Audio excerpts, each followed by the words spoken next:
Blog Talk Radio.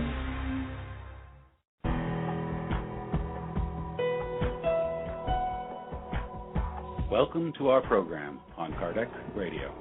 And now, here's our host, Dr. Vanessa Anceloni. Welcome, dear listener. We are here at Kardec Radio providing to you tools and support for immigrants. It is very important to be charitable and kind and reach out to those who are experiencing a very different experience in their lives. You know, nobody teaches us to be immigrants.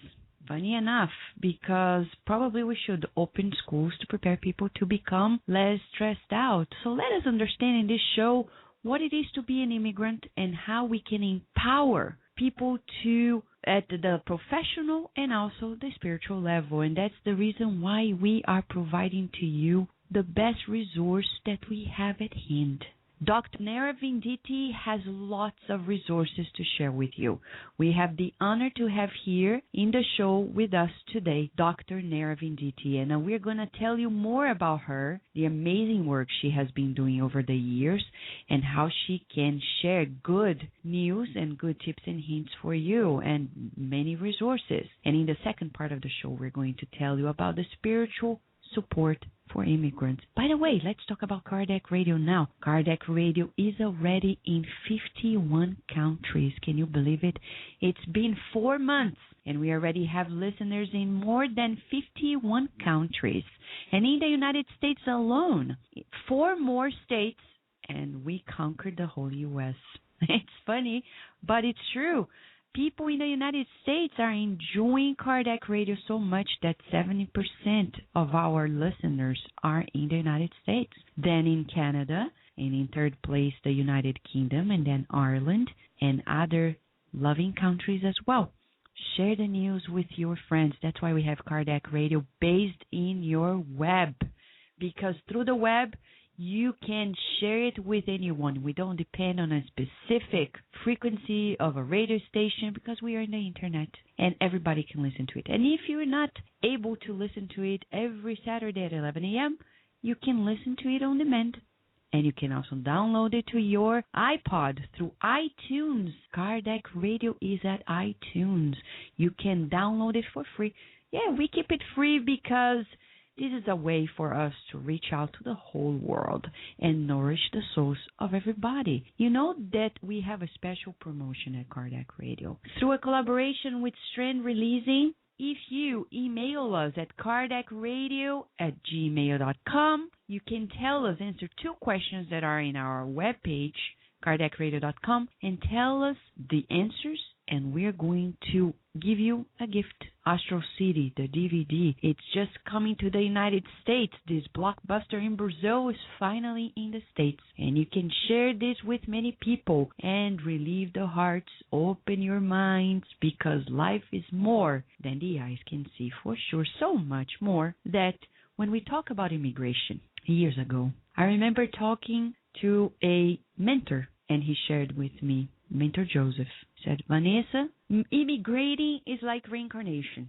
Within a reincarnation, you know, it's beginning a new life, new experiences, new learning, and many times you're going to find a new self.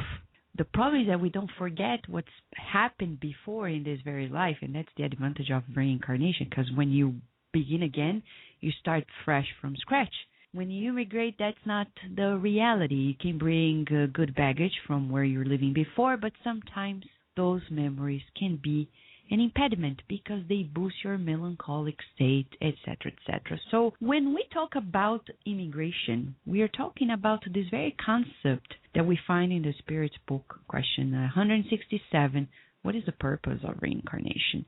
It is to learn to improve humankind. And probably we can tell that immigration serves the same purpose, but people are not aware of it. Because according to scientific papers, such as the one published in 1998 in a Hispanic Journal of Behavioral Sciences in the U.S., Jose Lorenzo Hernandez and his team have published that immigration necessarily involves changes in the way immigrants make sense of the world, and that immigration poses new challenges to the host group as well, something people barely talk about. And Entering a new society, says Dr. Hernandez, implies a dual process in which immigrants are categorized by others and recategorized by themselves based on these new comparison groups, which means, as he says in this scientific paper, immigrating is going to touch very deeply your self-esteem. The implications of this are immense. So let us talk about it. Science in the U.S. very recently has showed that the stress of immigrants can impact greatly on the first generations of Americans, children of immigrants, due to many factors. So that's why we brought here to the show Dr. Nara Venditti, because she is the expert in the field. She can tell us very clearly what's happening at that level. How do we not only survive, but we live well? Because it's not only about surviving, but living well. And then later, we're going to tell you spiritual tools to live a very good life, though being an immigrant. So, to kickstart this show in a high tone, let us listen to this beautiful message entitled A Little More. And after the break, we bring to you Dr. Venditti.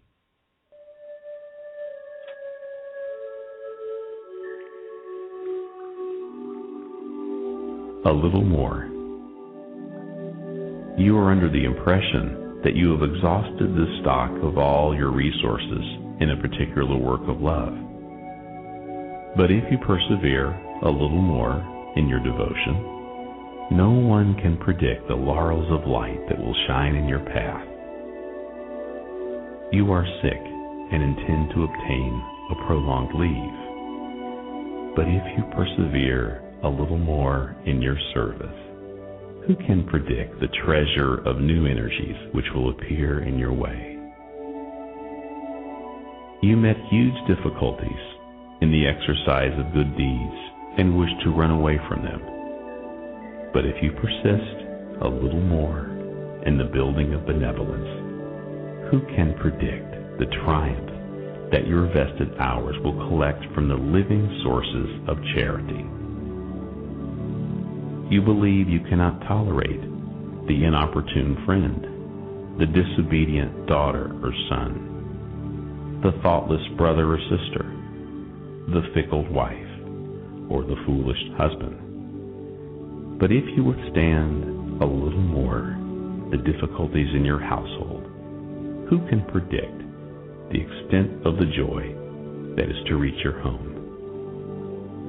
You assume that misfortune is your destiny and cry at the door of despair.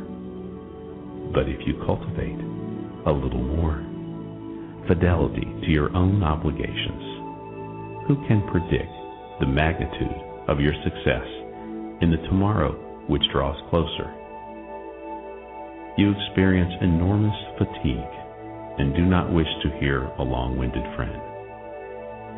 But if you persevere a little more in your sacrifice, who can predict the fruits from the harvest of blessings that will come from your brief minutes of courtesy?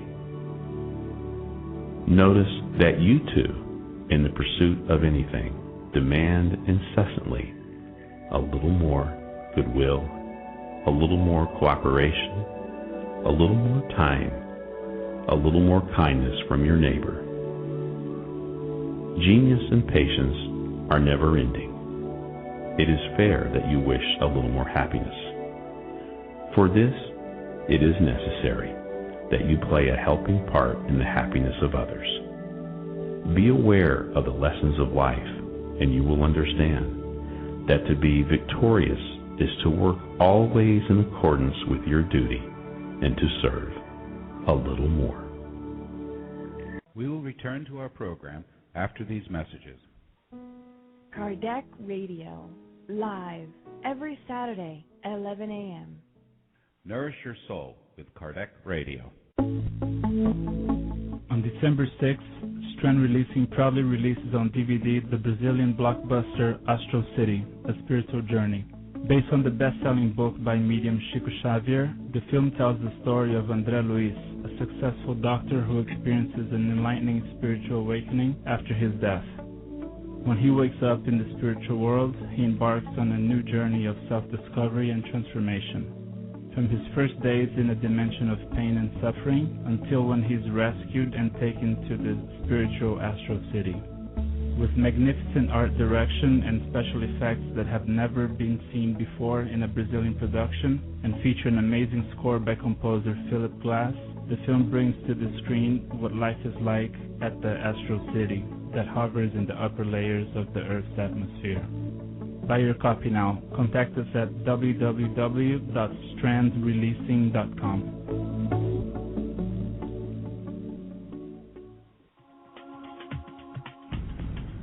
The newest edition of the Mediums book by Allan Kardec is now available. Purchase your copy online or via your ebook reader. Simply go to www.ediciofamerica.com today. Nourish Your Soul with Kardec Radio. Join us every Thursday live. Evolution in Two Worlds. A journey of the soul through the teachings of the Spirit Doctor, André Luiz. Connect at www.tvcei.com, Channel 2. Nourish Your Soul with Kardec Radio.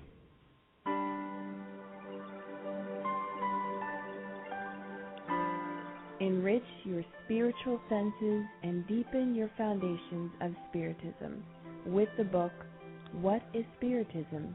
By Allan Kardec. Buy your copy online or via your ebook reader. Go to www.ediciofamerica.com today. And now we return to our program. Dear listener, it's about support for immigrants, both professional and spiritual, and we are here to share this good news to you. Of course, it's very hard to be an immigrant, but in a very globalized world, we need to be better immigrants, not only to live better ourselves, but to boost the betterment of society.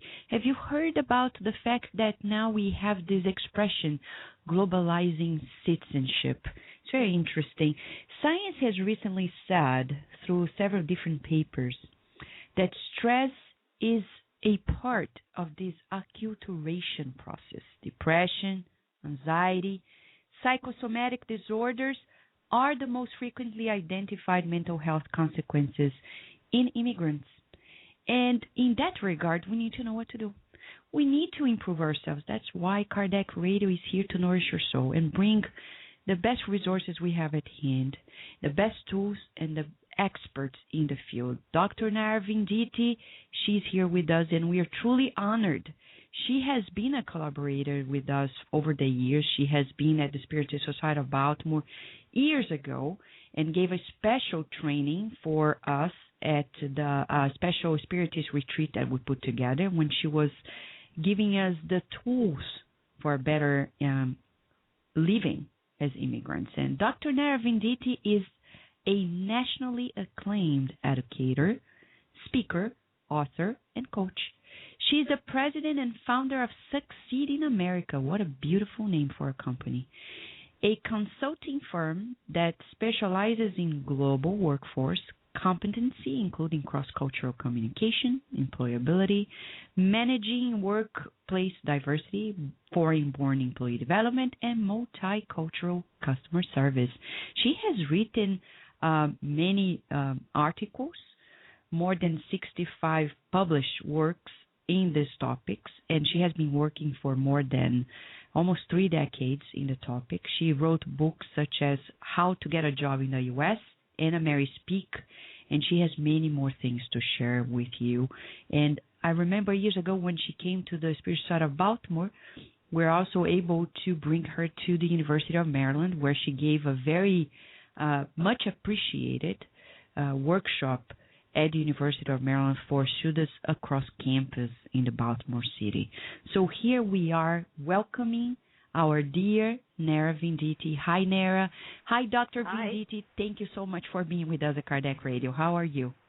I am well, thank you. We are very excited to hear the much you have to share with us, because we know being an immigrant is not easy. And one of the first questions we would ask you, why is it so challenging for people to be an immigrant? Well, first of all, Vanessa, I would like to thank you for this opportunity to speak to your listeners, and I'm really delighted and excited to be here with you and to talk about successful transitioning into American society. And many things that I will be talking about is actually applies to many countries across the world because they are universal. Now, to get to your question, yes, of course, the process of immigration and transitioning from one society to another can be very, very challenging and, of course, stressful. And, if we talk about transitioning into the United States or immigrating into the United States, this country, even in spite of the economic situation we're in now, but we'll get out of it quite soon, we have some signs, has a lot of exciting opportunities.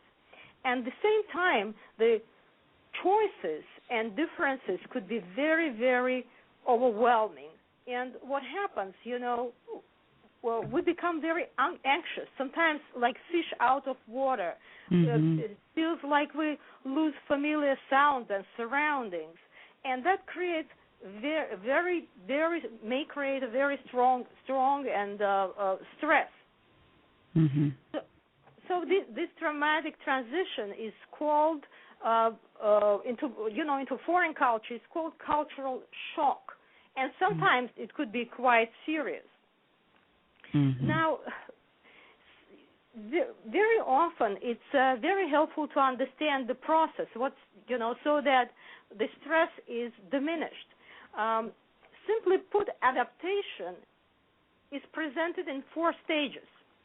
When we move into a new society, at first it's called a honeymoon. We kind of like everything because we wanted to move, and everything seems to be in a pink light, so to speak. Then after that, when we encounter the realities of life, the crisis comes along, and we feel some kind of hostility. We stereotype the host country population, and this is exactly what is called culture shock. That's the most stressful stage of this transition. And some people have a response of fight. They're lashing out against the culture, the host culture in some way, complaining about it. Some people experience flight, so to speak. They're separating themselves from the host culture, either by spending all time together with the people from their own culture, or by spending time in one's own room, eating only food from your own culture, and that can create a lot of negative effect on a person's psyche. And science shown that people can get very depressed, almost clinically depressed. There are some psychosomatic disorders can come into the picture. So this is the most dangerous stage, so to speak. And if we understand what's going on with us, it will be easier to overcome it. And the third stage is a recovery. It's actually when we become flexible and we accept some cultural issues and we're dealing with them more effectively. And sometimes we even embrace cultural differences, because we understand if we don't work with them, we cannot survive or succeed. And the final stage is adjustment. So most people go through those 4 stages. And again, stage number 2, cultural shock, is the most dangerous one. And we have to realize what's happening with us so we could successfully overcome those difficulties. And I'm often asked, can cultural shock be avoidable? Can we avoid cultural shock? And the answer is yes. if one cares to investigate what to expect. If you know what to expect, you get less anxious and nervous about it. So that's one of the best remedies to counterpart this cultural shock. Mm-hmm. Yeah, that's very interesting. It seems like it's a pattern also in human relationships. The steps you're giving me, it's almost like when you get married, you go through the steps as well. You're absolutely right, Vanessa. Not only, when you get married, which could be very, stressful as well, it can happen in any kind of transition, including if we change a job, if we lose a job, if we lose a loved one, or if we just move with the same country. Mm-hmm. Or, even sometimes moving across the street on the other part of the town could be stressful because you don't know where's the store, and, people might be a little bit different. So it's basically, it's a universal situation. Exactly. And as you're saying, nowadays, because of our crisis that seems to never end, many immigrants are put at risk, and many, I've heard, they are going back to their countries. And this show, though it's for immigrants, it's for all of us because, for example, in America, who hasn't come from immigrant families at some point, even if it's like centuries ago? And it's good to know that our ancestors, our predecessors, they were probably living these conditions that we're talking about, undergoing these difficult times. So, Nara, you were an immigrant yourself, and you became quite successful when you opened your company. So probably you're also talking about your own experience and how you succeeded. And is that one of the reasons why you also decided to compile your books and start training people to become more successful in America? Yes, that's absolutely right. And Vanessa, I just wanted to add something to your previous comment on people going back. When you go back to your country, which is called repatriate, you may also experience the cultural shock because in the meantime, when you were in the United States, if you are from, say, Brazil, the country changed, people changed, value changed, historically it moved. So keep that in mind as well. When you're going back, it might be unfamiliar, in many ways. Now, getting back to your second question, I really had a lot of challenges when I came to this country, and I didn't even suspect what I have to expect, so to speak. One of the things which is very important is, of course, language of the home country. You need to know the language. And those immigrants who minimize learning English will actually minimize the quality of life in the United States or in any other country where they move to. Well, and actually, studies found that those who speak English fluently earn 3 times more money than those who didn't in the United States. I think that's huge. And of course, language is a cornerstone of a successful transition. Without language, it's just about impossible. But there is much more to it. I mean, you need to be able to navigate the system, understand how to build the relationships with the host population, because relationships across countries are built in very different ways. And for example, notion of hospitality is different, and that in different countries. So we assume that our customs is the right ones, but different countries have different notions of hospitality. Of course, too, you cannot knock at the door of the American like we did in our home country and just show up. You have to make an appointment. That's the way it is. And in many Western countries as well, the same situation. Not where I come from. So one of the most important things is understanding job search process. Of course, because many of us who come here, we're really need to find a job, right, to survive and to, get settled and get on with our lives. And let me just tell you how it's all evolved for me. Mm-hmm. When I came to this country, and it was actually 20 years ago. But first, a little background on me.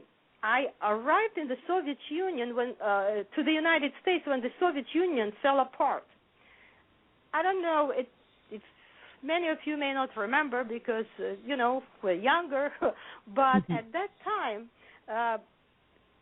it was like a war zone in the Soviet Union. And I remember getting out of Moscow just like out of war zone. And I remember, because the food was so scarce, I remember devouring my food in the plane like there is no tomorrow. That it seemed to me so tasty because there was no really normal food at that time, and it cost so much to have a normal dinner. Now, when I look back at my arrival in the United States, I laugh at my naivete. I remember how the plane was coming down, and I saw the Statue of Liberty, when it was approaching JFK, and I was so happy, and I said, and excited, and I told myself, to myself, and America, get ready, I'm coming. But at that time, I didn't realize that I wasn't ready for America. And, here I am at the JFK airport with 75 cents in my pocket and nowhere to go. Well, I'm a third-generation educator.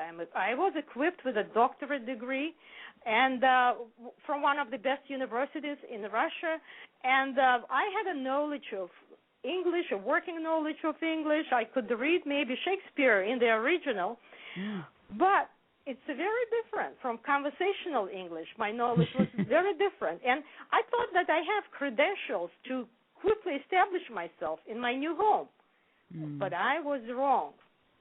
I was so wrong because I didn't understand the American workplace culture, and I didn't understand many things, including that finding a job in the United States is about marketing yourself.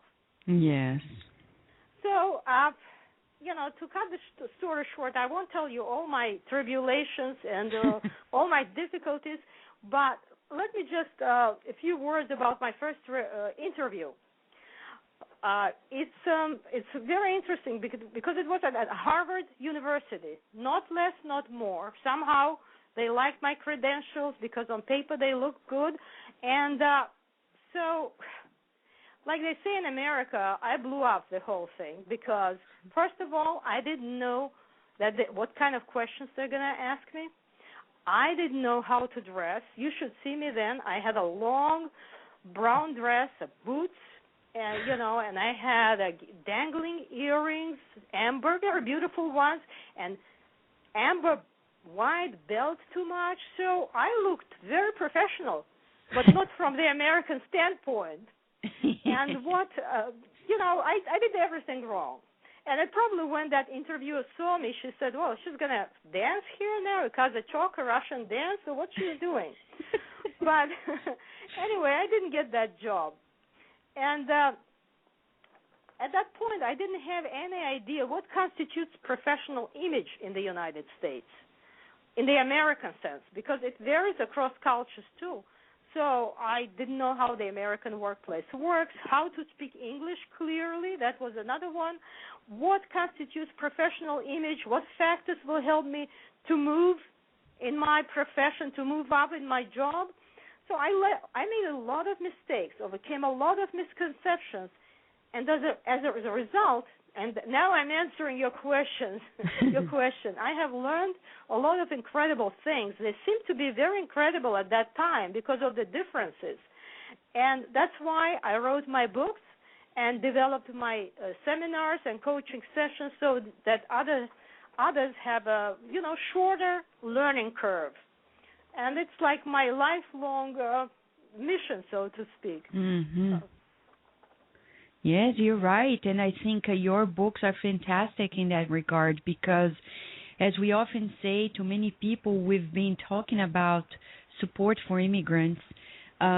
we are not prepared enough when we move to another country, and there are no courses per se to train us in the way you were talking about. And I think your books prepare for the task force to go to find a new job, for example, tailored to American standards, but in so many ways they are so important to raise the awareness everywhere else about the need to pay attention to these very important dynamics of the new culture. Plus, when you talk about the language, Mary speak recently, Nara, I've got to know through Jackson and Lassiter in 2001, they published a paper and they say a long-standing position in ethnic studies is that the length of residence in the United States and English proficiency have a strong impact on the development of self-esteem among individuals with immigrant backgrounds. So there you go. You have your book entitled Mary Speak, and it goes in line with their finding. You need to become more proficient in the way you talk to people. It's not about it's about communicating clearly and effectively, right? Can you tell us more about how important this is? Oh, you know, there is nothing more important from professional standpoint than communication. And what is communication? It's actually a very multifaceted skill. It's not just speaking language. It's body language. It's picking the right words. It's knowing how to reduce your accent so that your speech is clear. If we arrived to the other country, the United States, after we were 16 years old, 12 to 16, there is almost no way to lose your accent. There will be a slight accent if you were young. So it's not about accent. It's about speaking clearly so that the other party understands you. And, the issue with the accent, I think that we should be proud of our background and of the accent we have, because that's what we are. But if other people, if the dominant majority does not understand us, we'll lose an opportunity. We lose an opportunity. So, and there are a few things. I have a course entitled Package Your Brilliance. This course is for actually advancement in the society, and it has a lot of aspects in terms of, it talks about how to network. That's another way of communication. It talks about the right vocabulary, accent reduction, presentation skills, all those things. You have to start learning in blocks. And you give these courses everywhere and elsewhere, like the ones you gave in Baltimore, but you also do like webinars? Well, on the phone, yes. I didn't webinars, but I probably should do it in Skype as well. I didn't start it yet, but it's webinars or just on the phone, speaking about American business culture for people who come to the United States and need to understand, how to become more successful, what are customs, etc. And to a great degree, these two books are kind of supplemented. One book is called How to Get a Job in the USA, and if I have a few minutes, I just tell about them. Is that okay? Sure. These are actually books. They're not huge. It's not like tons and tons of information, but it gives you exactly what you need, and it's spelled out in a simple language. It's the How to Get a Job in the USA is created especially for immigrants and explains the American job search culture from the foreigner's perspective. Gives comparisons, gives a list of words you need to know, what you have to say, what you have to do, every step of the way. and it explains some other things. So it's very simple, and again, it came out of my own experience and out of my own mistakes, which I made at the beginning of my career in the United States. And a lot of spaces dedicated there, Chapter 3 and Chapter 8, gives communication tools and especially networking, because networking and building relationships in the United States may be very different from other cultures. I mean, where I come from, when we have a party, for example, we would sit around a table full of food, and people, eat and drink and have a good time, and maybe even play some kind of instrument and dance. This was my notion of a party when I came here. Now, in the United States, the picture is very different. You have to walk around very often, balance your food, and if it's people you don't know, you're going to come up and introduce yourself to those people. In my country, it would be outright rude, if you just come up to people and introduce them. But then you have to balance the food and maybe a glass of drink in your hand. So it's completely different ball game, as they say in America. Exactly. Yeah, and it impresses people, right? When you have their much used expressions at hand, and when you communicate, sometimes few words but effectively communicating impress them more than anything else, right? Yeah, of course. Well, first of all, there are some standard phrases one has to use. Then we have to understand when to use those phrases, what are appropriate, inappropriate topics. In different countries, they're different. Say, maybe in say, Latin America, talking about politics is fine, but not in the United States. Some topics are taboos, and if you talk about those topics, people consider you to be rude. And how can you build a relationship like that? Then you need to understand another party. And, when I came to live and work in this country, I realized that speaking English in America can be very, very challenging. I had a knowledge of English. Of course, it was a working knowledge. But speaking like Americans do, that was the hard part. You go to the diner, for example, and you ask for dessert, and they tell you about the mud pie. Mud pie. I say, it doesn't sound appetizing. And then you ask about, do they have an ice cream? She said, yeah, we have ice cream, and it's coming out of my ears. These are all phraseological expressions. They can be very, very confusing. And when you come to in the workplace, it may be even harder which is so important, to understand Americans in the workplace. For example, once somebody told me at a meeting once, you're on a ball, or you're on a roll. I looked down, I didn't see any roll, which could mean, like a hot dog roll or something like that. So I didn't understand what it is. And then you come to work and your boss say, hey, Nara, tomorrow at the huddle, we need to cover all bases before getting the ball rolling on this project rollout, and I don't want anything to fall through the cracks, and don't jump the gun, and shoot me the report by COB. I'm busy 24/7. I'm spread too thin. First time I heard these expressions, and they use a lot of those expressions.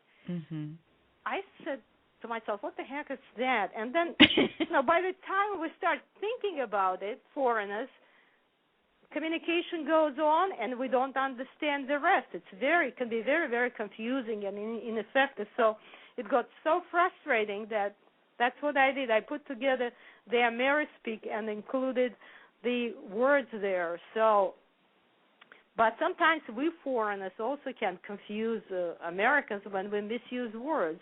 I could speak hours and hours about that. Some examples are really funny, but I don't think we have a lot of time, so.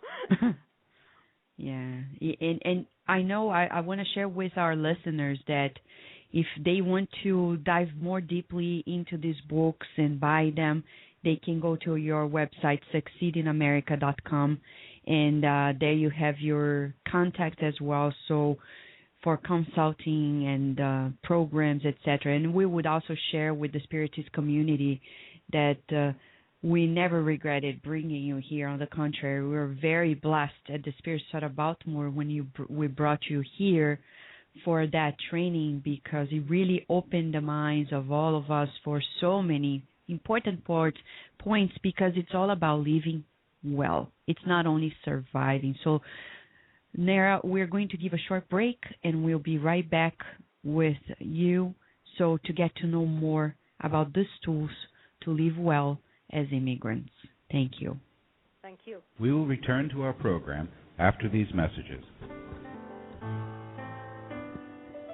Spiritist Network, your gateway to on-demand Spiritist videos. www.spiritistnetwork.com. Spread the word. Kardec Radio, to learn more about Spiritism. Kardec Radio, live every Saturday at 11 a.m. Nourish your soul with Kardec Radio. Now in English, the book And Life Goes On by the Spirit André Luis, psychographed by Chico Xavier. Buy your copy online or via your ebook reader. Go to www.ediceiofamerica.com today. Spread the word. Kardec Radio, to learn more about Spiritism. The Spiritist Magazine is a trimestral digital periodical that publishes the latest news on the Spiritist thought and the movement in the USA and worldwide. Subscribe now at www.spiritistmagazine.com. And now we return to our program. So, dear listener, we're talking about support for immigrants. And I know some of you may be asking about Dr. Raul Teixeira, his status, and if we're going to pray for him here. For sure we will. At the end of the program, when we open the final moments at Kardec Radio today, we're going to dedicate a special prayerful moment for him. And just so you be relieved in your heart, Dr. Teixeira is doing well. He is very well taken care of by Dr. Claudio Petrillo in Connecticut. And we've been in touch, and he is recovering. So we send the best of our prayers, dedicating these very moments, because we're talking about being immigrants, visiting other countries. It's not easy. And as in the situation that happened to Dr. Teixeira, sometimes you're traveling to another country and life takes you by, through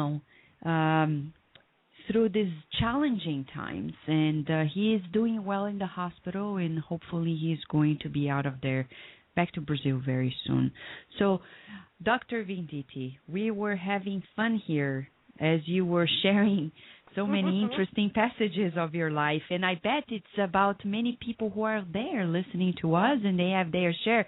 And I just recalled the first time I used the expression okie dokie when I was among some friends, and they were so rejoiced when they heard that I was able to speak an expression that was so common for them. They're like, yeah, they were cheering up like, yeah, she knows our language, which is great. Well, she knows our language, she pays attention, and she tries to use it. And this is all about respect as well. Mm-hmm. That's one of the most important parts, to feel respected as we give respect as well. So when we talk about that, we're talking about empowerment of the immigrant. What would you say can empower an immigrant? You're talking about a few things. What other things will also empower an immigrant when he or she is in another country? Well, some things like persistence and optimism an immigrant has to find within themselves, because if we are not optimistic, if we are not persistent in our goals, we are not productive. I mean, getting depressed and upset, yes, get a little depressed if you're rejected at a job, or somebody doesn't want to date you or something like that, but then get over it. So that you be more productive. And it's very important, that resilience, that actually if you are an immigrant, you are resilient by definition, because you make the huge step, you move from one country to another, and you're trying to build a new life. So it's already a resilience. And there's a few things that as we go through the program, I will mention them, and I mention them on my blog and some publications as well, and I also have a YouTube account that I talk about that. But if I have to talk about one thing, but it's very important, it's a networking and building relationships with the host population. Of course, with your compatriots as well. But if you want to advance and progress in the society, say, again, as an example, I'm taking the United States. You got to be with Americans. You got to kind of immerse into the American life. You learn the language better, and you understand about it. And again, it's a dominant population, which is the most powerful, right? Because they've been here for a long time. So it's very, very important to mix and mingle with Americans. And, then like entire country will be your classroom, so to speak, and everybody will be your teacher in a way.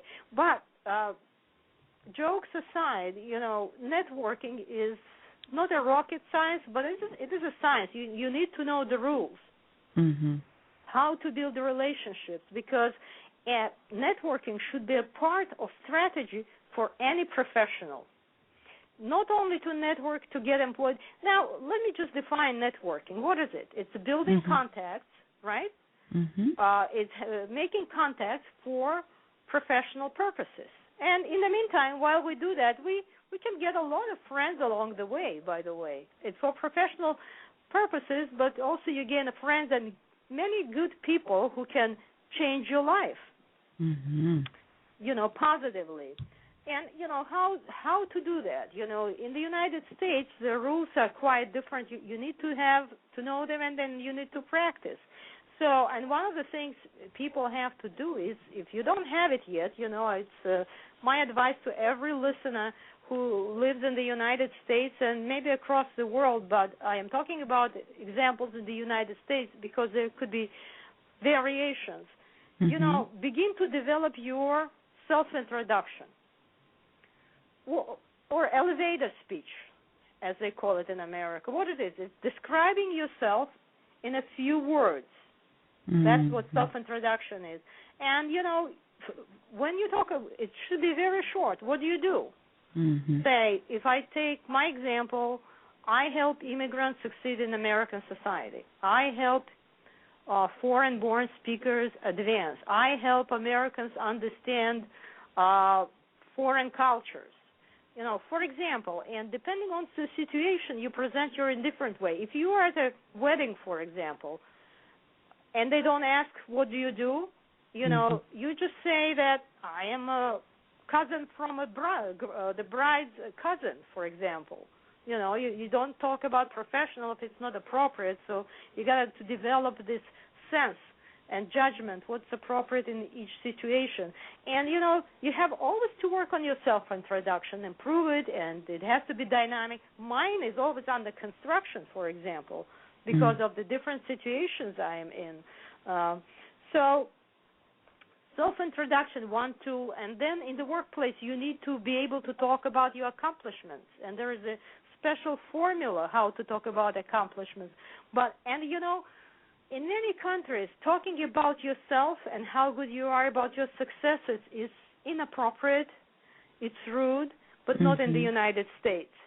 So, and there's a cultural conflict for foreigners or immigrants, How can I talk about myself? Other people should talk about how good I am, right? But in America, you have to overcome that. Of course, boasting or bragging is not appreciated too, so you have to learn how to talk about your accomplishments in an appropriate context.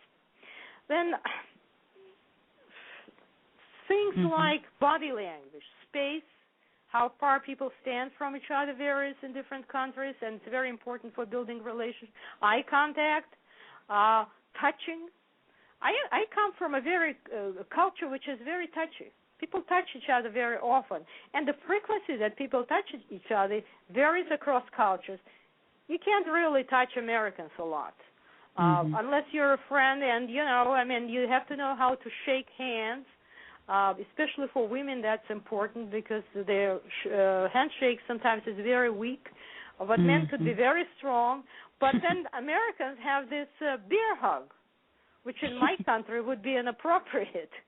So when they hug friends and like pat on the shoulders, and there's certain points of the body touch together. There's, again, certain taboos and certain rules about that. But in my country, it would be unacceptable, especially between a woman and a man. So there are a lot of things that involved in networking, and we need to understand the stages. Because if we understand the stages, we are more successful. And one important thing is, when you network, looking for mentors and sponsors. Now, I'm talking professionally, and by sponsor, I don't mean the visa sponsor, which could be come across as well, is a person who knows you professionally and who vouches for you. Very often it's somebody very high up, say, in a company, in a situation, and they vouch for you. So at those meetings when you may not be present, but that's a very important thing when you network, to cultivate those kind of relationships. There are mentors and sponsors. It's different between them in professional world. Mentor will explain to you, spends more time with you, not necessarily somebody high up in the company or organization. And sponsor is somebody very often high up who won't kind of give back their success, and they're looking for someone who is promising. And not many foreigners have sponsors, just because of the communication and networking issues, because of the executive presence that immigrants sometimes don't have. And really, immigrants need to learn how to package their brilliance. Learning networking is a very important tool, self-introduction, mingling with the others. So this is some of the things that immigrants need to do to advance in the American society. So, but you have courses as well. If people, I think it's not enough to mention to people that if you go through courses, trainings, you increase your awareness, you have a higher likelihood of changing your dynamics of interaction and boosting your life here as an immigrant, professionally speaking. So what kinds of courses, besides the Package Your Brilliance, would you offer as well? Well, one of the courses that is actually very accessible, it's Toastmasters organization. I don't know, it's like a very well-kept secret. Toastmasters are all over the world, and this is an organization which teaches people to public speaking. At the same time, there are opportunities to learn leadership skills there, which are very important as well. And, when we talk about the United States, this is a very good way to practice your language and to get feedback from people. If you find a club which actually, right for you, like where I live, we have 5 clubs, and they're all different. They have different character. It's Toastmasters. It's not, don't mix it with a toaster oven. It's just from the word to toast, when to greeting when you sit around the table. What's good about this, it's a very affordable membership. Very, very affordable. And it's accessible to anyone. And sometimes if you work in a company would gladly reimburse your membership because this is considered to help you to grow professionally. So that's one. It's not course per se, but you go through the process, and there are different courses for different kind of speeches, and they teach you how to speak impromptu, and very good way to make friends and to practice your communication in English. Another one is working on your accent. We all have accents. Like I said, we all, and it's fine, sometimes accent is a good thing, actually, if you speak clearly. It kind of conveys some kind of mystery about you. So many times I was told, oh, Nara, you have some kind of mysterious accent, it's like you and it's kind of funny because I always work on my accent, but, the good thing is that people understand how I speak. And accent reduction could be very, very challenging in terms of money and time and resources. But what you can do, you can just get a coach to evaluate your speech, and she or he will find a few issues that you have to focus on. You don't have to, fix everything, but a few issues. For example, if you're a Spanish speaker, you can't pronounce sh sound.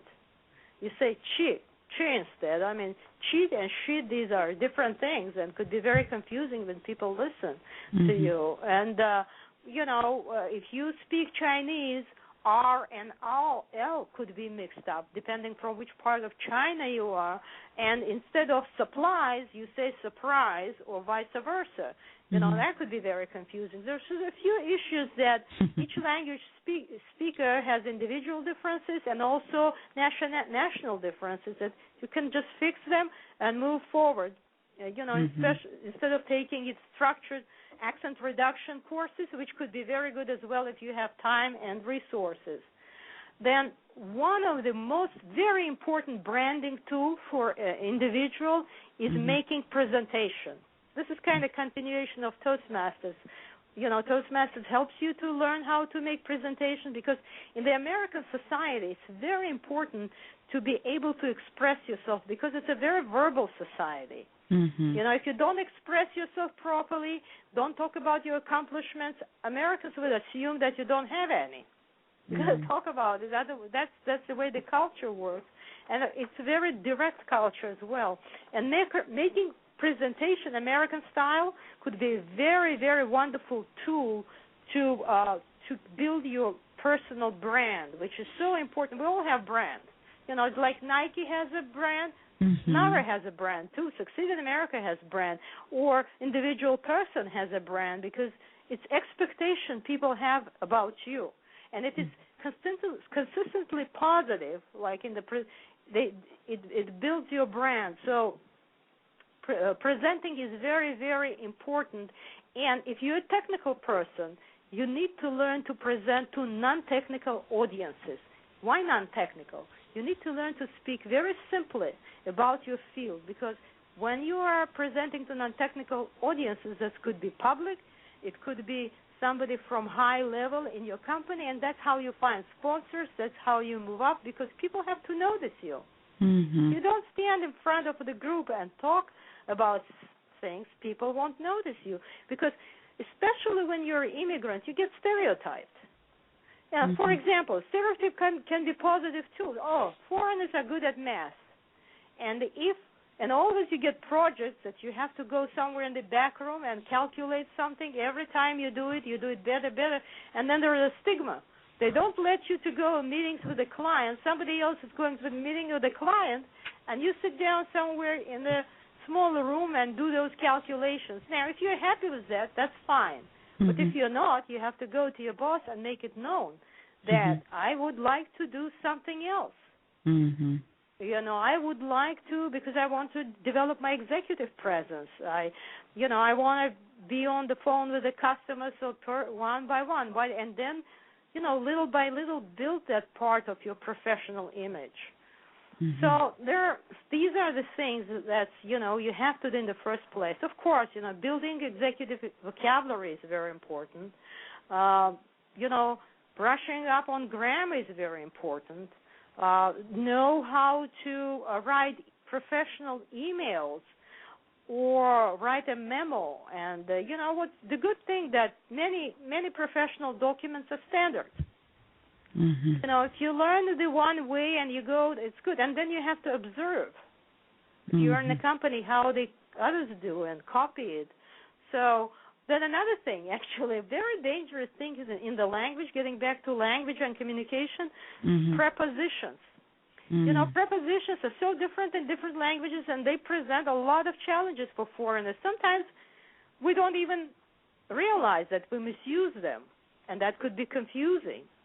So brush up in or on, there's no logics about that. So those are little things that could take away from our image. If we don't nail it down, if we don't really polish it, and many things it's easy to polish. Some things are impossible. We're not going to use our accent, and that's fine. That's me. That's part of me. But again, if my communication style is not effective, I'm losing an opportunity. Exactly.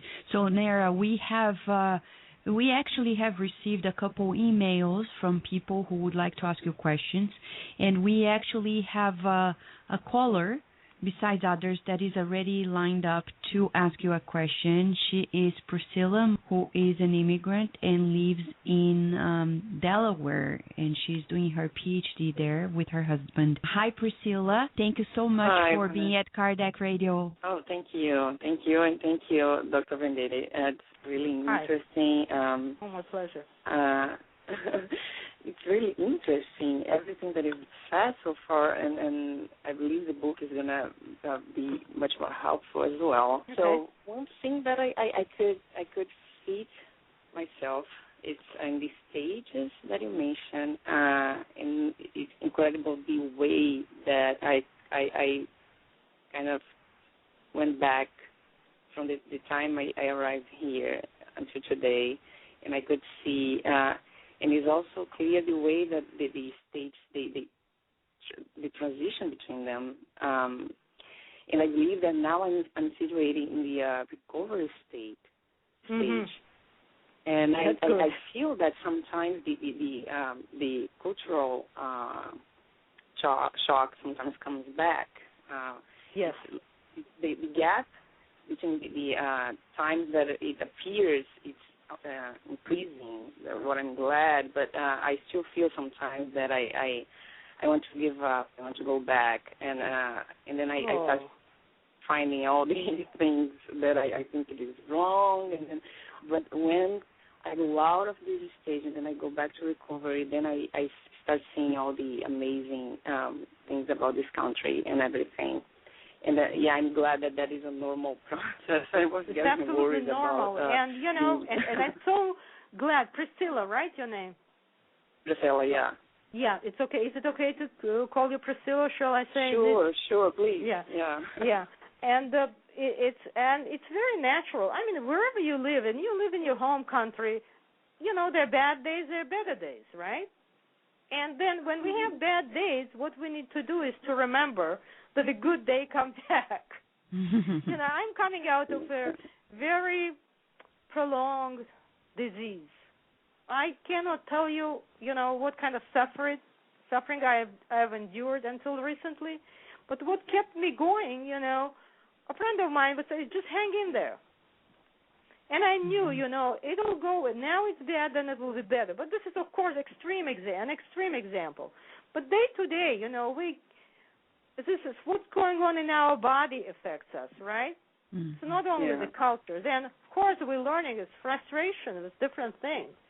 Health insurance, so this and that. It's just, you got to always remember, whatever I have, cultural shock adds up because of language, and, you try to understand something. If you're stressed, it's difficult to even understand. The more we stress, the more with accent we speak, right? People don't understand it, or we don't understand them. Sometimes we automatically just move into our native language. So, I mean, it's all natural. And, Priscilla, a person like you who's working at PhD achieved a lot, so don't give up. And it's normal, not for you. Many people really, experience it, but they recover, and you'll recover. It'll come back and go away, but each time it will be diminished.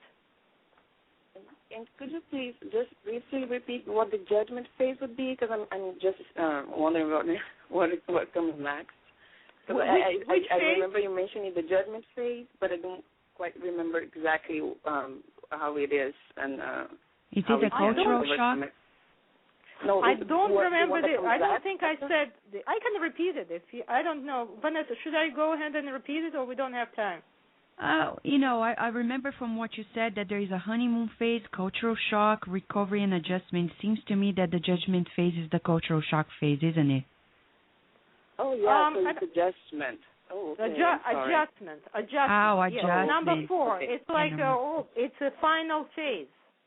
I see. I get it. Okay. Yeah. Okay. Final phase, but it I cannot thought be that word would be pure. Yeah. Okay. That's so well, I hope interesting. it'll help you to overcome some difficulties. When you know the process, you understand clearer what's going on, right? Yeah. Oh, so if it is adjustment, good. Because I was confused, thinking there was judgment that would come next, but then adjustment. It not make Adjustment. so much sense.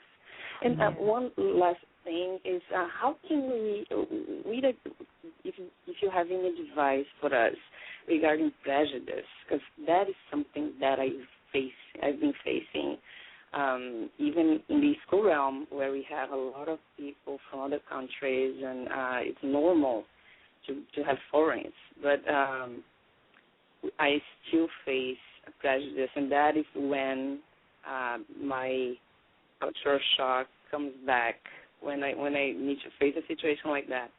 Then could you give me an example? Prejudice? How? What? Yeah, I can.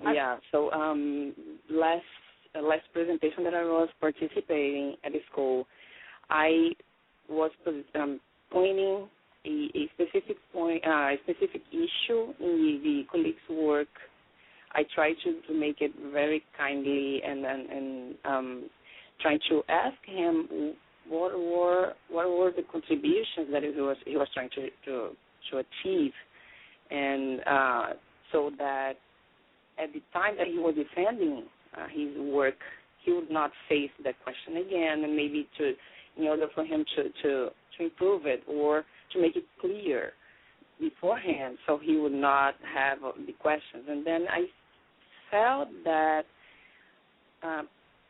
not because he's American, I'm not saying that, but probably someone else may be acting the same way, but I feel that sometimes, that is only one example of them, they use the fact that I didn't get rid of my accent yet, I don't have a vast vocabulary yet, and they try to use that to depreciate me in a sense that they would make me feel not inferior. But I still have a long way until I get there, so I can be in the same level and discuss that things.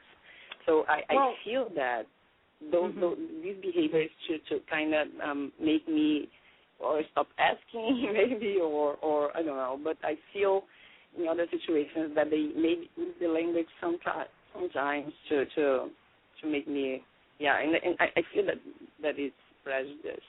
I believe. Well, language and communication, right? Definitely. I mean, when we may look the same way as Americans, but when we open our mouths, you know that we're foreigners. Plus, there are different degrees of,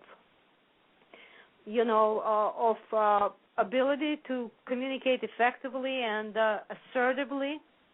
And sometimes it's difficult for me to judge exactly the situation, but sometimes when we phrase our question or our thoughts, they may sound rude to Americans, and especially people in science are very sensitive, I think, more than business people, in my experience. And this is, and they just get offended, and maybe this person really had some weakness, and you pinpointed to it. Because again, I don't know exactly the situation; I could not quite get it. But my advice: whatever you do, if you have people who are negative to you or you think they don't like you, you like them.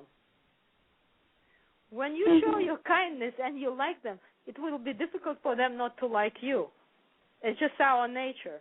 I mean, there's not much you can do to make them like you right away, but if you change your attitude, it won't hurt you that much. Because of course, self-esteem is a big thing. I mean, I know. Yeah. Oh, boy, I went through that thing, I know, people would say, oh, for an immigrant, you speak pretty good English. Like, it's like, I'm not capable of anything. It was, I mean, now I don't get those kind of things anymore. Almost, I don't get them. But I mean, it's just, have this positive attitude towards people, and you will feel that they will change their attitude as well. And again, I don't know exact situation, but This is my 2-pence advice, like they say in America. Yes, Dr. Venditti, we thank you, Priscilla, for speaking up, because I know this issue is of so many people. And thank you so much for being with us and bringing this important topic to the awareness of everybody. Dr. Venditti, we have so much to learn from you. And from what Priscilla was asking, there's so much. There is also a person here at the chat room of Kardec Radio talking about, sometimes, for example, for Brazilian immigrants, it may be difficult because we are resistant to be a part of American culture. And this person is very right. Sometimes we are resistant, not in the case of Priscilla, him or herself, because I know Priscilla very well. She's very dedicated to adapting, but it may be challenging, and that's why we have Dr. Venditti here. Go to our website, succeedinamerica.com, and do her courses, buy her books. And as she says, we're resilient by nature because we're immigrants. The moment we decide, just keep going, because there are good days and bad days, as she said, even if we were back in our country. So, Dr. Venditti, we would love to stay for the rest of the day with you and listen to your tips and hints. Thank you. I'm happy to be here. But would like to ask you, what would you be, final comments, anything you'd like to add for us before we go to the second part of the show today? Well, what I'm hoping to achieve, and again, this is a mission of my life, to give a little bit of inspiration and knowledge to people. And I hope that in this probably 40 minutes that we were together, I revealed some things which you didn't have chance or opportunity to think about. And I am actually looking forward to everybody's moving forward. I mean, please move forward. Looking back is important, but how you can improve yourself, that is much more important, because don't dwell on negative, dwell on positive, and you will see how your life will improve. And, thank you for your attention. I think it was wonderful to be with you here today, and all the best. Thank you so much, Nara, for being with us again, and we hope to stay in touch with you for more here in Baltimore, Virginia, and everywhere else. Thank you so much. And as Dr. Nara was saying, we would like to share with you that keeping a positive mind and flushing away the negative is about spirituality. And that's why we're bridging beautifully into the second part of the show. What are the possible spiritual tools to be a good immigrant? As Sandra Benetti from Florida was just sharing with us here in the chat room of Kardec Radio, she says, sometimes the prejudice goes both ways. And she's very right. That's why we are now going to the second part of the show, which is all about the spiritual tools, the spiritist tools, specifically saying, to help immigrants. To hear more about it, we will give you a short break of a minute and then come back with André Luiz, beautiful messages from Kardec, and lots of insights empowering you as immigrants, and also for you who are not an immigrant in this life, to know that probably your predecessors were. And it's good to know what they've been through. Probably it's going to be easier to understand yourself. Who knows? So we'll be right back with you. We will return to our program after these messages. On December 6th, Strand Releasing proudly releases on DVD the Brazilian blockbuster Astral City, A Spiritual Journey. Based on the best-selling book by medium Chico Xavier, the film tells the story of André Luiz, a successful doctor who experiences an enlightening spiritual awakening after his death. Buy your copy now. Contact us at www.strandreleasing.com. Nourish your soul with Kardec Radio. Participate on the first Spiritist Seminar of Chicago. On November 19th and 20th, the Spiritist Society of Chicago will be organizing and hosting the first Spiritist Seminar of Chicago. Their theme is Spiritual Awareness for a Better Life, with speakers from Brazil, Raul Teixeira and Alírio Cerqueira. Now in English, the book Action and Reaction by the Spirit André Luiz, psychographed by Chico Xavier, Buy your copy online or via your ebook reader. Go to www.ediceiofamerica.com today. And now we return to our program.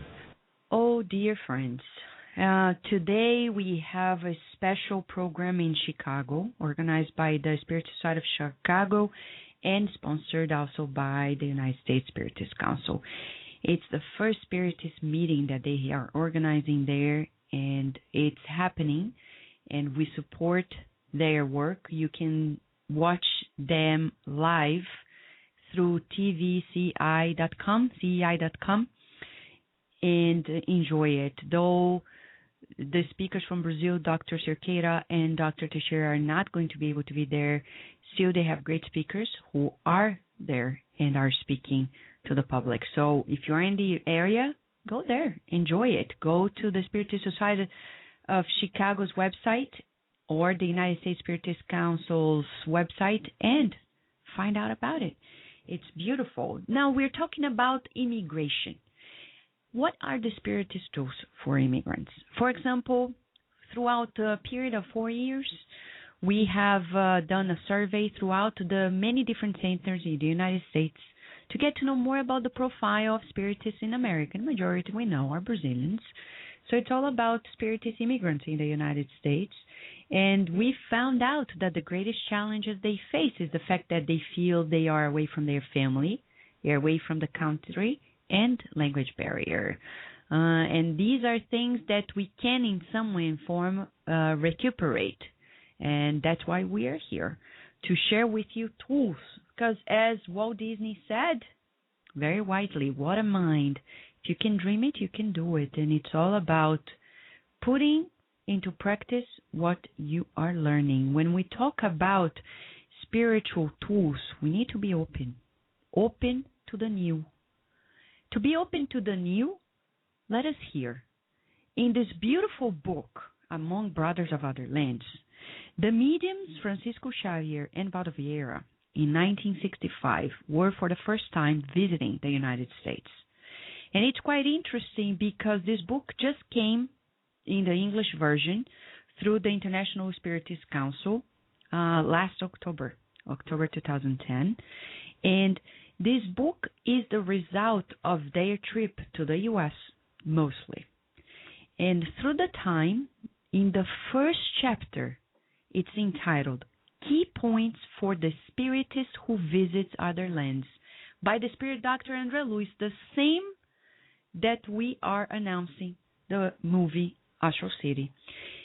I think, personally, after you hear, you can tell it, but I think we should distribute this message in all airports. It's funny to say this, but it would save a lot of headaches for immigrants in general, not only Spiritists. So listen to this and get the teachings. It's beautiful, it's profound, though short. Let's listen to this.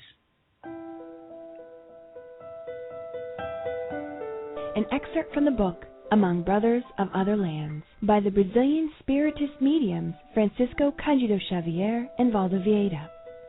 Key Points for the Spiritist Who Visits Other Lands by André Luiz. Get to know the legal provisions that apply in the country that you are visiting and obey them. Avoid prejudices and respect the feelings of each person that you meet and try to help him or her. Avoid personal showing off. Be discreet and simple. Respect the belief systems that you find different from the ones you have. Avoid criticism and arguments. Avoid compromising the Spiritist doctrine in any way. Do not engage in any clandestine business, even if it appears to be legal, despite your financial situation. Study the language of the country that you visit in order to be more useful. Refuse to make contemptuous comparisons and avoiding humiliating your host. Avoid derogatory adjectives in regard to personalities, situations, cases, and things related to the nation that receives you. Silence jokes in bad taste.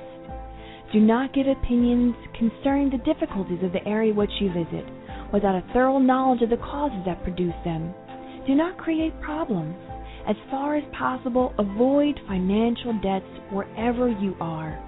Do not flatter nor depress anyone. Never be sarcastic about any of the habits and beliefs of the country that you visit. Avoid being concerned about proselytizing. However, always be ready to say a good word or give a fair idea about Spiritism in order to plant the notion of revitalization and elevation in the listeners. Do not either boast about or denigrate your homeland. Abolish the word foreigner from your vocabulary and treat all children of other nations as true brothers and sisters. Message received, New York, USA, July 29, 1965. A lot to think about. I confess personally that in '98, when I first came across this book, though it was in Portuguese, the original language, I was doing like a checklist if I was really fulfilling this, and I didn't pass the test. Not for clandestine work or anything of the nature, no, but for other things that we do not get to be aware. How many of us are aware that we should be discreet and simple? How many of us are aware that we should avoid criticism and arguments or study the language? In my case, I was studying the language, but it's, as Dr. Venditti said, it's beyond the language. It's, as Andrea Lewis says, we need to get to know of the legal provisions of the country, meaning even the cultural aspects. So these are the things that probably, now we are talking to the Spiritist community. At every Spiritist center, we should hand this message to everyone, because it's a single opportunity for us to live a better life. When we talk about being open, we're talking about following through this great advice. In the Gospel According to Spiritism, chapter 5, there is a beautiful message that says, no to melancholy.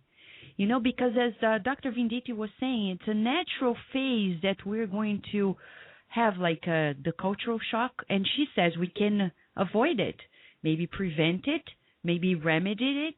And in the Gospel According to Spiritism, chapter 5, after 25, there's a beautiful message about melancholy in which a spirit mentor said, believe me when I tell you to resist these tendencies with all your strength, as they will only weaken your willpower.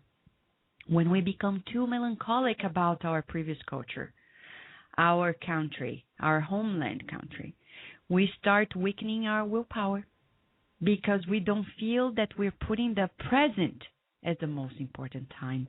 So tell your friends, being like, it's good to hear the music, to cook the meals, etc. But if you do not engage into the steps of acculturation, it's going to be hard to live here. And even if you go back, how many people I know, they went back and they had to readapt. It's what Dr. Venditti was saying, repatriate yourself. There are lots of phases there too. So you needed to be used to the new self. It's like reincarnating in a reincarnation. Who are you? You thought you were this way, and then you moved to a new culture and people see you differently.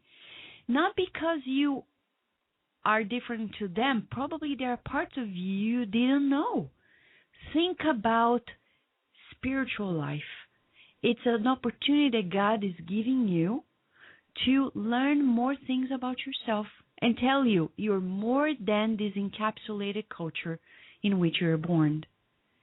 You are much more. Find your new self.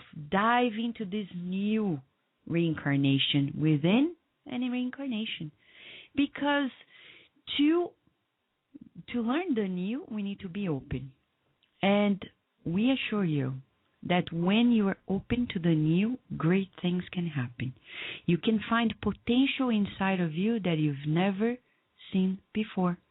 If people see something in you that is lacking, go for it. Add that new thing, not because of them, but because of you. Not because they want you to reduce your accident, but because you will feel more empowered.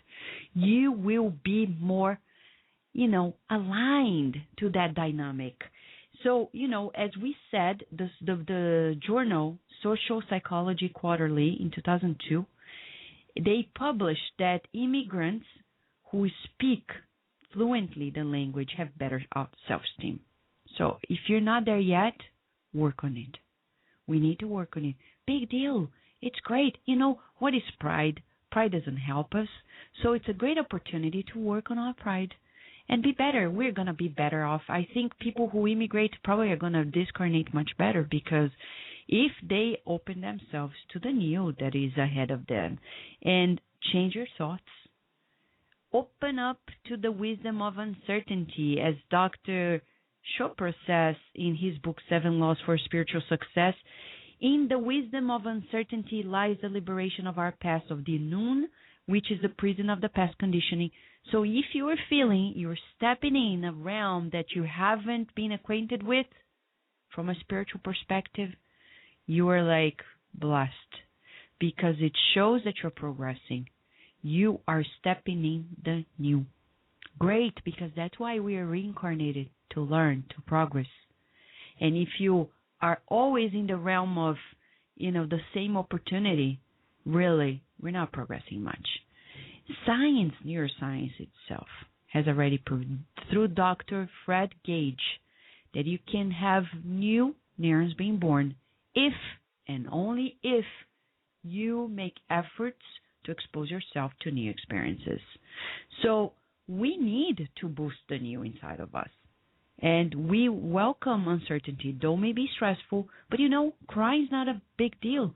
You cry today, tomorrow you put a smile and go ahead and face the opportunity. Because we can never forget that when we talk about having good thoughts, as Dr. Venditti said, we need to stay positive, knowing that everything shall pass.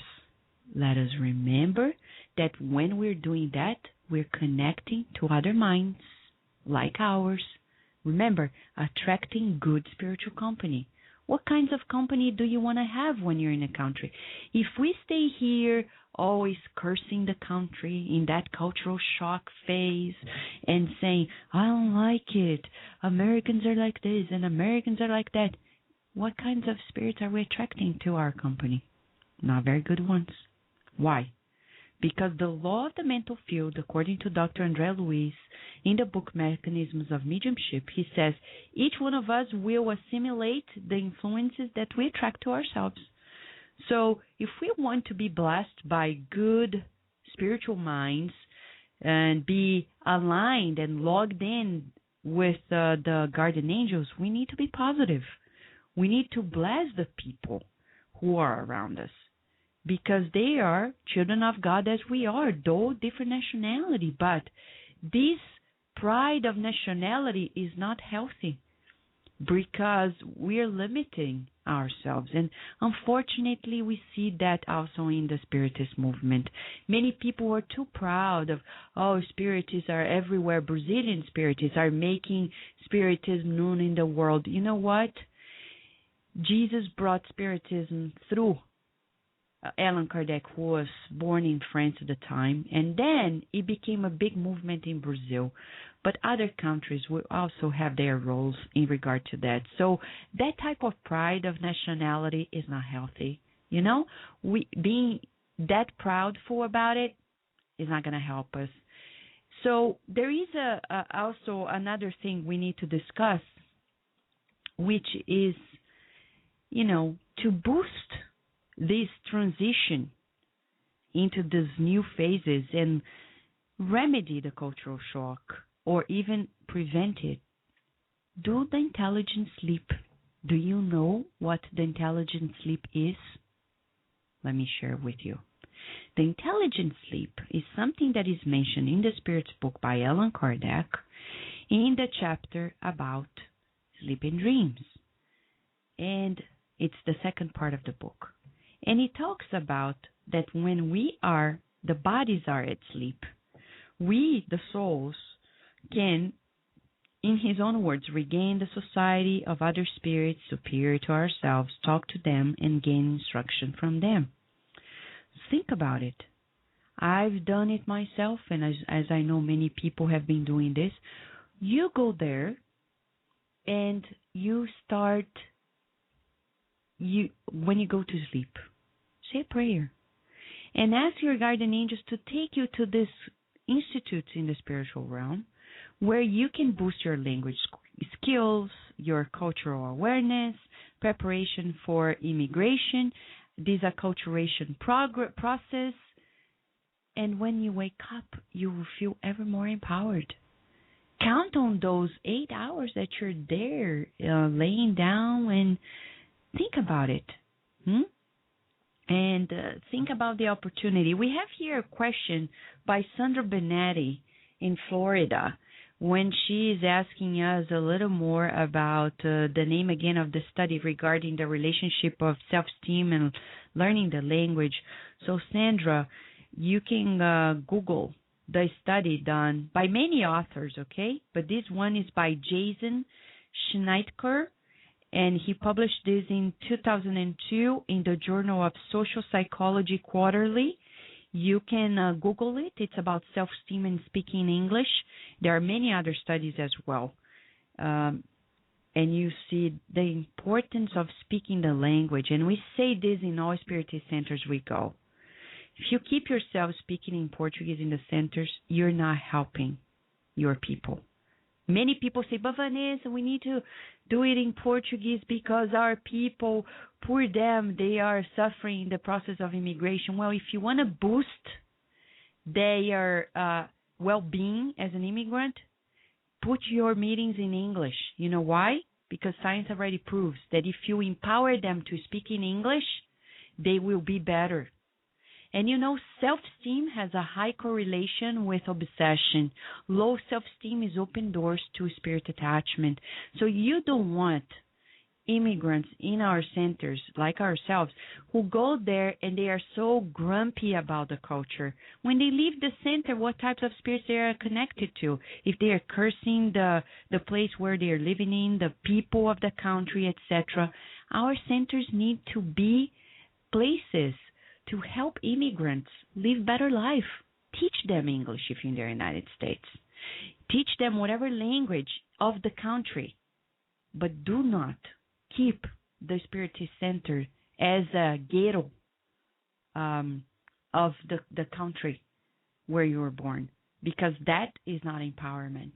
It's just going to enhance the melancholic states, and it's going to bring them, you know, this feeling that they don't belong here. That's not good spiritually speaking. Not at all. Not according to the teachings that we hear from the spirits in Kardec's books, Emmanuel, etc.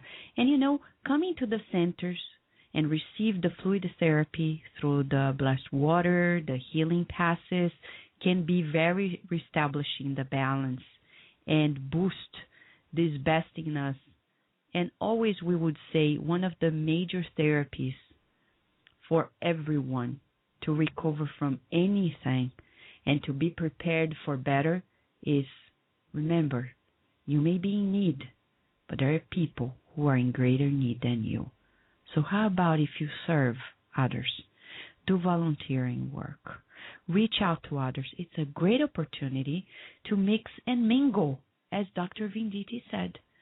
There are, in the United States alone, so many nonprofit organizations providing opportunities for everyone to volunteer.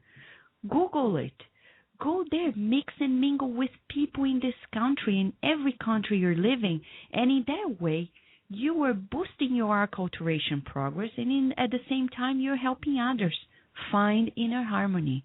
It's about the famous saying, it's good to be good. In Spiritist terms, without charity, there is no salvation. This is the best tool for any immigrant. The best tool.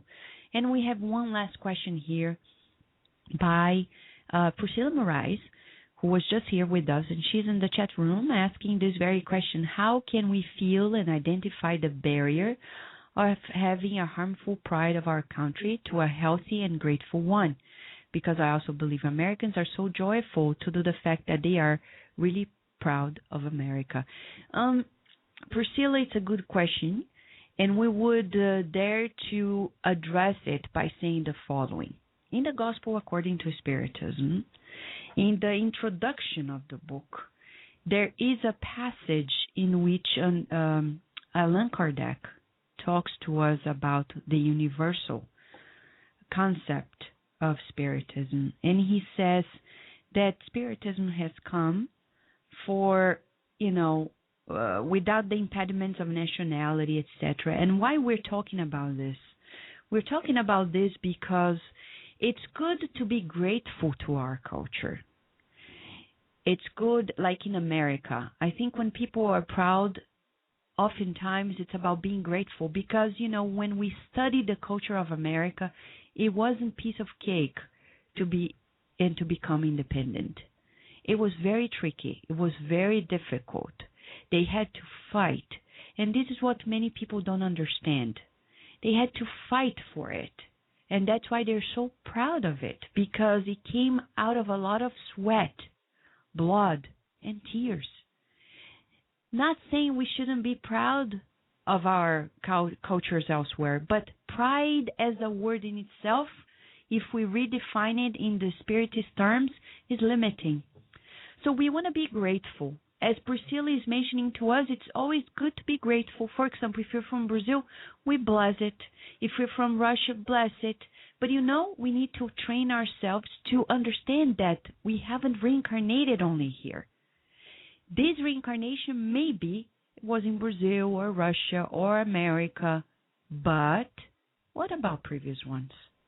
Maybe you are cursing the very culture you were once born in a previous life. I'll never forget Divaldo Franco, the great Brazilian Spiritist speaker and medium, sharing in the Spiritist magazine in an interview. It was about issue 8 of the Spiritist magazine. Go there and double check it. When we asked him about immigration, he said, oftentimes the people who immigrate, they are quote-unquote outlaws coming back to the countries they harmed in the past. There you go. Don't shoot the messenger. I'm just sharing the very wise words of the spirits through Divaldo Franco. Think about it. It's very likely that in a previous life, because it's not by chance.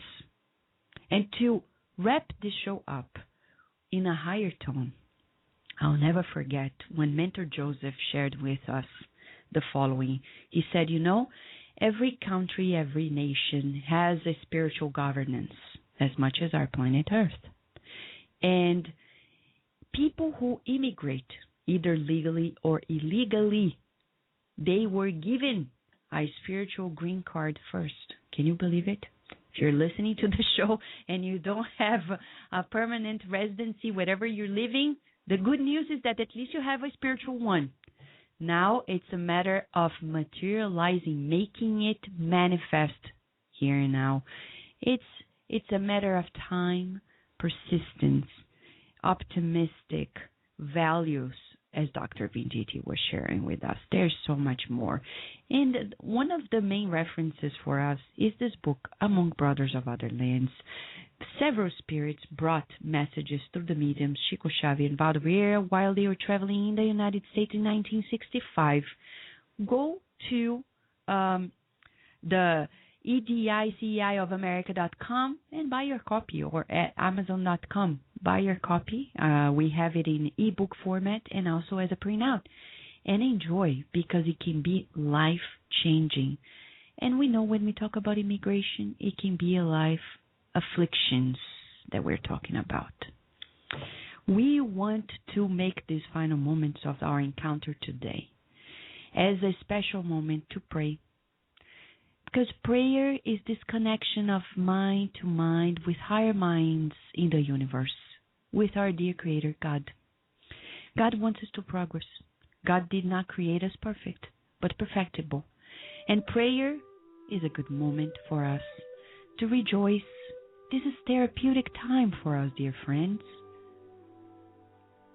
Right now, let us calm our minds and our hearts and dedicate these moments of prayer to everyone who is immigrating to any country or is an immigrant. So they feel connected to God, strong, they feel empowered, knowing they are destined to progress. We never regress. And we dedicate these moments mainly to our dear Raul Teixeira.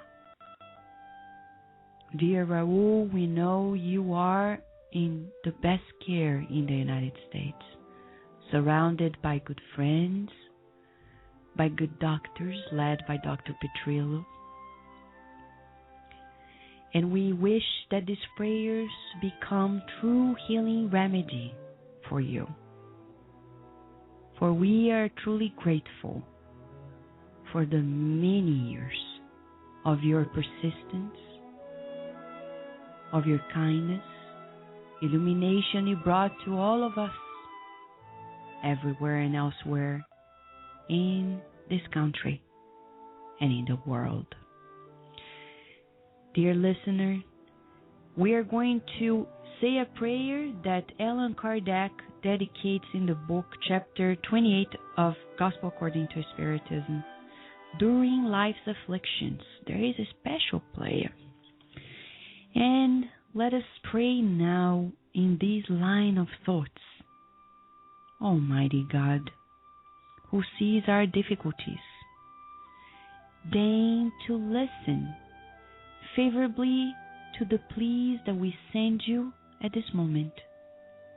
If our request is inappropriate, forgive us. If it is just and useful in your sight, may the good spirits who carry out your will come to our aid for its fulfillment. Whatever may come our way, dear God, may your will be done. And if our desires are not heeded, it is because it is within your designs to test us, and we submit ourselves without complaint. Enable us not to become discouraged by this, and may neither our faith nor our resignation be shaken.